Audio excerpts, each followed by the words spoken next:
Welcome to my vlog day 2 होइन। अहिले चाहिँ म धादिङमा छु के भन्न खोजिरहेको क्या, धादिङमा छु र अहिले म अब गाना हेर्न लगाइरहेको छु, भ्लग बनाइरहेको छु होइन। अहिले म अब काठमाडौँ जान लाग्छु। बिहानको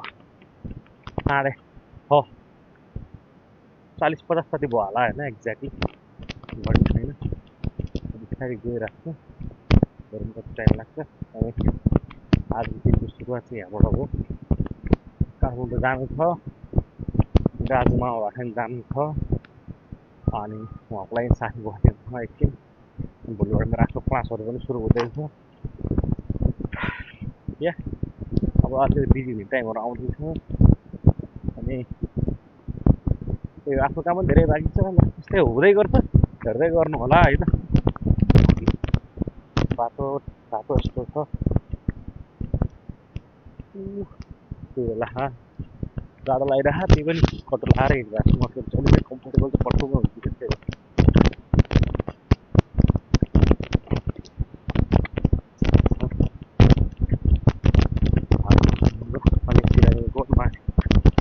लिएर हिँडिरहेको छु। मेरो यहाँ मान्छे हुन्छ नि यहाँ होइन, मलाई पैसा नि बोल्नु मन लाग्दैन क्या। त्यो कसैलाई इग्नोर गर्नु पऱ्यो भने मास्क लगाएर हिँड्छु होइन। तर इग्नोर गर्ने ठाउँहरू अब लगभग गइसक्यो। मान्छे सबै चिनेको मान्छेहरू अनि अलिकति इग्नोर भएको मतलब त्यस्तो भने अलिक बोल्न चाहिँ अलिकति मन नलाग्ने, बोल्न मन लाग्ने तर अलिकति खै के भन्ने यो फिलिङलाई कसरी बुझाउने तिमी। अलिकति अहिले नबोलौँ भनेको अहिले कि किनभने म तिनीहरूको अहिले बोल्न रेडी छैन, रिसिभ भएर बोल्नै मन नलाग्ने, त्यही भएर यस्तै छ आफ्नो ठाउँहरू होइन। धेरै माथि बसिन्छ पहिला पहिला, अनि अब अहिले बाटो यस्तो छ। अनि धेरै मान्छेहरू परिवर्तन भयो। अब धेरै चिनेका मान्छेहरू बिर्सिएर हिँडिसकिन् क्यारे आफ्नो गाउँठाउँको बाटो। अब सायद अर्को हप्ता आइन्छ कि दाजु त्यस्तै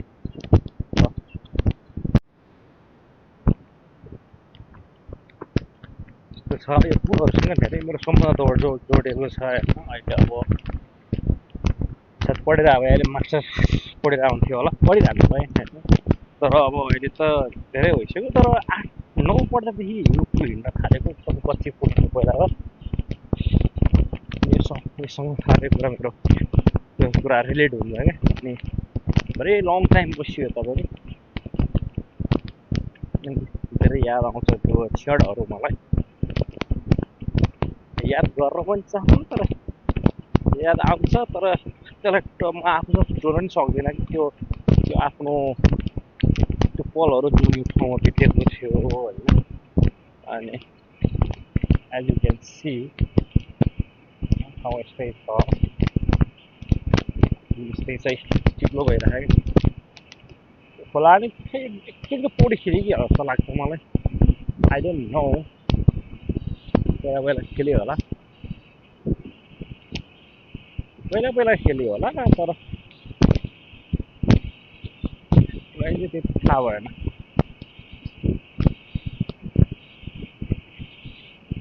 सबै पहिरो गएर देखेर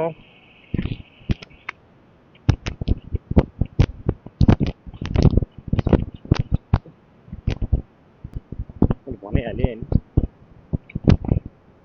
मलाई चाहिँ कस्तो हुन्छ भने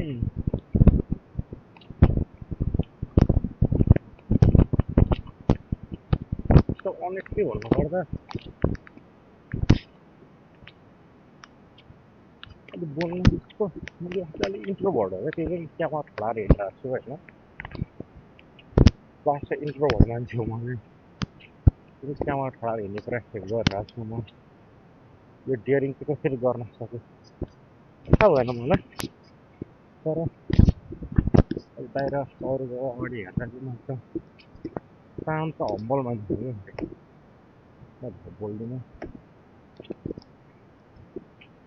त्यही पनि अगाडि क्यामेरा लिएर ठडाएर हिँड्ने आँट गरेको छु भनेपछि अलिकति ठुलै कुरो हो जस्तो लाग्छ है मलाई चाहिँ। अनि चिने मान्छे धेरै हुन्छन्, त्यति साह्रो बोल्न मन लाग्दैन कि। अब त्यस्तै छ, मात्र पारी झरे बोल्न मन लाग्दैन, लाग्दैन पारी झरे बोल्न। रातो अरे नहीं चिसोन है आमा थियो, तर देखिँदैन होला, मैले आँखाले अलिअलि देखिरहेको छु, त्यही भएर त्यति कुरा भनेर सम्झिनु पऱ्यो कि, तर मिल्दैन भन्छ।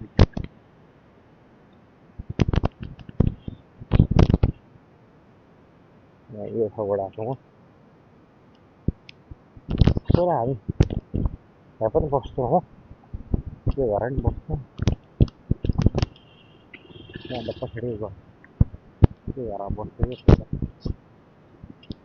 त्यो घर पनि कहिले हो 2072 सालमा हामी जब घर बेचेर आयौँ नि, तब चाहिँ फर्स्ट हामी कतै कोठा बस्याउने यहाँ थियौँ क्या। अनि त्यही हो, मैले धेरै कुरा भोगाएँ, धेरै कुरा भोग्न बाँकी छ। आमा उनीहरू छोडेर दिनमा बिजुली भयो, त्यसको कारणले यो भइदिएको भयो, यो भयो, त्यो भयो, यो भइदिएको भयो, त्यो नभइदिएको भयो। त्यो कुरा भुल्न मन लाग्दैन मलाई। तर सोच्दा सोच्यो सबै कुरा ठिकै छ भन्ने मलाई लाग्छ।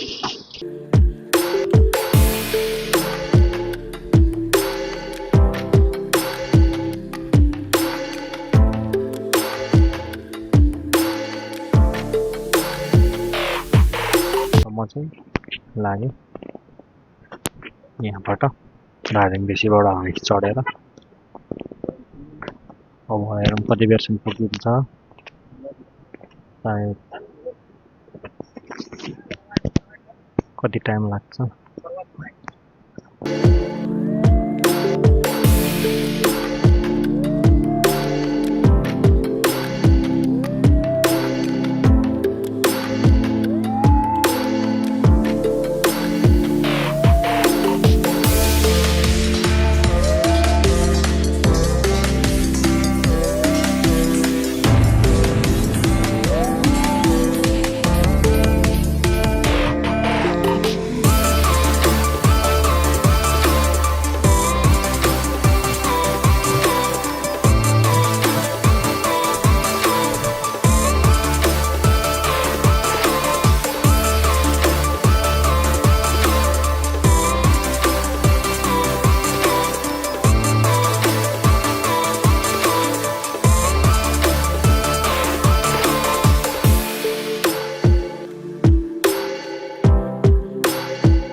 यो चाहिँ हाम्रो के भन्छ यसलाई, खानीखोला भन्छ। मेन चाहिँ हाम्रो यहाँ खाजा खान रोक्ने ठाउँ यही हो। अलिकति टाइम लाग्यो, आज धेरै ठाउँमा जाम भयो। आई डोन्ट नो, म एकदम देखाइसकेको छैन, थाहा नै भएन मलाई। एकदम जाम पऱ्यो, टाइम पनि लाग्यो। आज 11 बजीसम्म वहीँ पुग्छु भनेको, 11 यहीँ बज्यो। अझै पनि यहाँबाट कलङ्गी पुग्नलाई मलाई लाग्छ होला 1 घन्टा त लाग्छ होला हौ। अब भए जस्तो टाइममा पुग्न सकिएन, ठिकै छ। अब हेर्दै जाउँ कति टाइम लाग्छ। खाजा त्यहाँ पाइन्छ, तर अब हाइवेमा अलिकति महँगो हुन्छ, अनि अलिकति हाइजेनिक पनि हुँदैन। अनि फास्टफुड मात्र पाइन्छ, त्यति खान मन लाग्दैन हो। बोतल पनि रहेछ यहाँ छ नि त, जग्गा चिया र बिरोड मात्रै खाएर हिँडेको, केही खान मन लाग्छ छैन। तर ठिकै छ। तर इभी रहेछ क्या, म चढेको गाडी इभी रहेछ, ठिक छ। आज इभीमा, भोलि टिभीमा भन्थ्यो, तर फर्स्ट एक्सपिरियन्स है मेरो चाहिँ इभी चढेको। तर मेन कुरा चाहिँ कस्तो भने, अहिले हाम्रो ठाउँहरू एकदम विकास भइसकेको रहेछ। अनि बाटो त्यो इभीको लागि नबने पनि इभी गाडी चाहिँ एकदमै टन्नै भइसक्यो। र तपाईँहरू देख्न सक्नुहुन्छ, यहाँ देख्नु भएको छैन है, आइ एम नट स्योर, तर यो चार्जिङ पोर्ट चाहिँ जहाँ पनि रहेछ अहिले यो गाडी चार्ज गर्ने ठाउँ चाहिँ, which is really good thing. धेरै ठाउँमा देखेँ बिस्तारै बिस्तारै यो इभीतिर गइरहेको रहेछ अब हाम्रो जेनेरेसनहरू चाहिँ, हाम्रो जेनेरेसनको गाडीहरू चाहिँ, which is really good thing है। अब धेरै कुरा देख्न पाइन्छ, धेरै चेन्जेसहरू भइरहेछ नेपालमा यो ठाउँहरूमा, अनि एकदम एक्साइटमेन्ट पनि एकदम बढ्दैछ आउने दिनहरूलाई लिएर। अब हेर्दै गर्नु है, अब भ्लग बनाउनु भर्खर सिकिरहेको छु, मलाई थाहा नै छैन के बोल्नुपर्छ भनेर, तर ठिकै छ। म चाहिँ कलङ्की ओर्ले अलिकति भिडियो गरेर लाभ लाग्छ, कलङ्की बजार ओर्ले। अब डाइरेक्ट वीर हस्पिटल जान्छु म, कति टाइम लाग्छ मैले भनिहालेँ होइन। This is the first time नै हो यो एरियामा चाहिँ होइन, यत्रो भिडभाड हुन्छ होइन। यत्रो भिडभाडमा कसरी चाहिँ आँट गरेर चाहिँ अनि म त्यसरी हिँड्छु हो, धेरै गाह्रो छ। ट्राई गर्छु होइन, गरिरहेको छु। अहिले म हस्पिटल जाँदैछु, ठ्याक्कै यो मन्दिरको नाम के भन्नु, भद्रकाली मन्दिर होला यो होइन, सायद है, नट स्योर। अब आँखी ढोक्नै पऱ्यो, आइपुगेँ अनि मन्दिरमै छु। मेन त लफडा त के भयो भने जुन कामको लागि म हतार काठमाडौँ झारिङबाट काठमाडौँ आएँ त्यो कामै नहुने भयो क्या, लास्टै झ्याउ भइरह। अब कति अझै 1 हप्ता लाग्छ अरे भन्न थाल्यो। अब के गर्ने भयो, त्यत्रो बेसी के गरेर बस्नु तेरिका। ल सबैले हेरिरहनु भएको भने यो मन्दिरलाई चाहिँ भिडियोबाटै तपाईँले ढोक गर्नु होला, नमन गर्नु होला है, गरेको खेर जाँदैन। म चाहिँ पहिला धेरै जसो केसमा चाहिँ छाउने हस्पिटल, आर्मी हस्पिटल चाहिँ धेरै गएको छु, त्यसरी त्यहाँको बारेमा थाहा। अब वीर हस्पिटल बारेको चाहिँ त्यति धेरै ज्ञानै छैन क्या मलाई। अस्ति पनि म एउटा सानोतिनो कुराहरूले गर्दा अल्झाइराख्यो, सोधपुछ गर्न पनि रहेछ। अनि डक्टरहरू पनि अलिक एउटा डक्टर त चिनेको थियो, भएकै सिफारिसमा हामी आएको थियौँ। अलिकति चाहिँ सोध्नलाई मात्र अगमकिएर सोधेनौँ, लास्टमा आफ्नै तरिकाले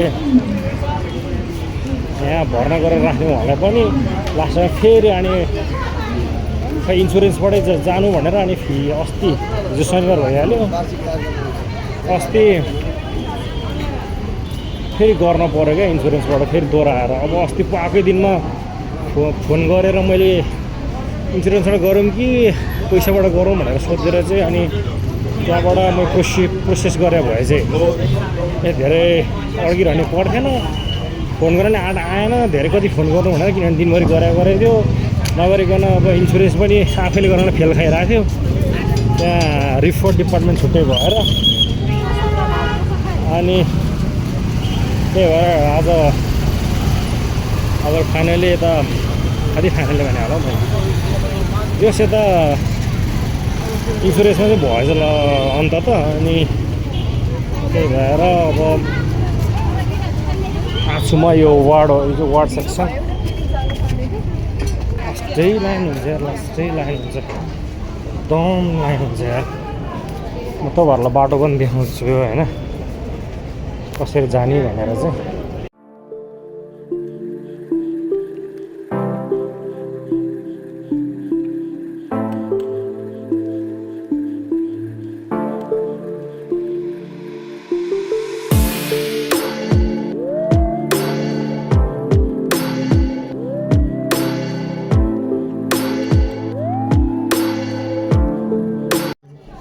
अन्तत हामी भेटिसक्यौँ राजमा आएर म।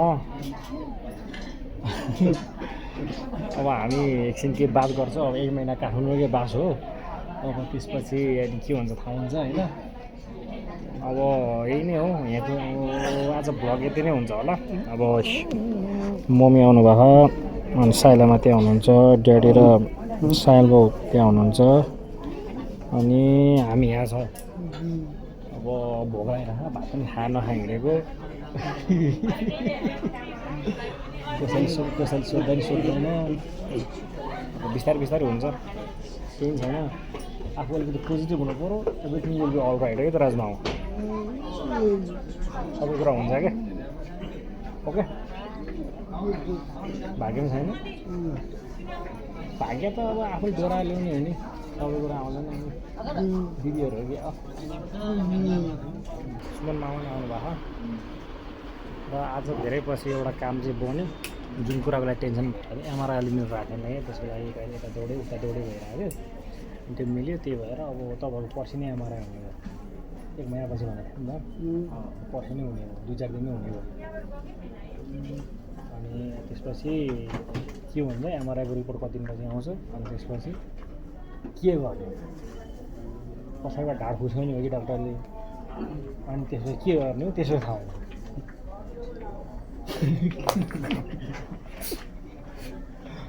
अनि अहिले त्यही भएर अलिकति 1 महिना चाहिँ लाग्ने भयो होइन हप्तामै काम हुने हो के एक्साइटेड छ तपाईँ एक्साइटेड हो अलिकति आतुर के होला भइरह छैन त्यस्तो के भएन के होला के हुने होला त्यस्तो भइरह जे हुन्छ राम्रै हुन्छ सकेको गर्ने डक्टरहरूले नि होइन डक्टरहरू नि भगवान् त होइन नि त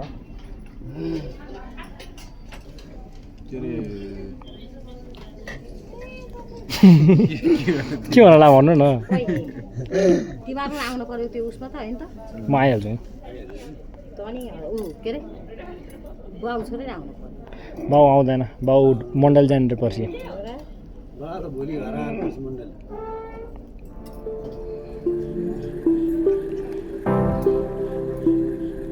हाम्रो यहाँ कुरो मिलिसकेको थियो राजमा होइन अब एक दिन पछि भोलिपल्ट है नत्र त यहाँ राजमा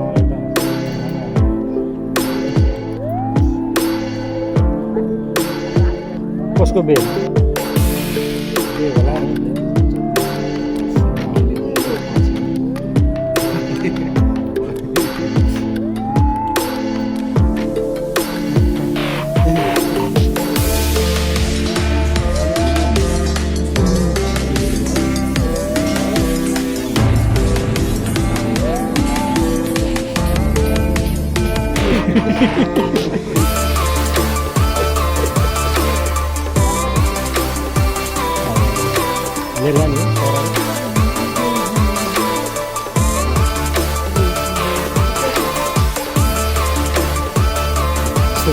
पोजिटिभ हुनुपर्छ क्या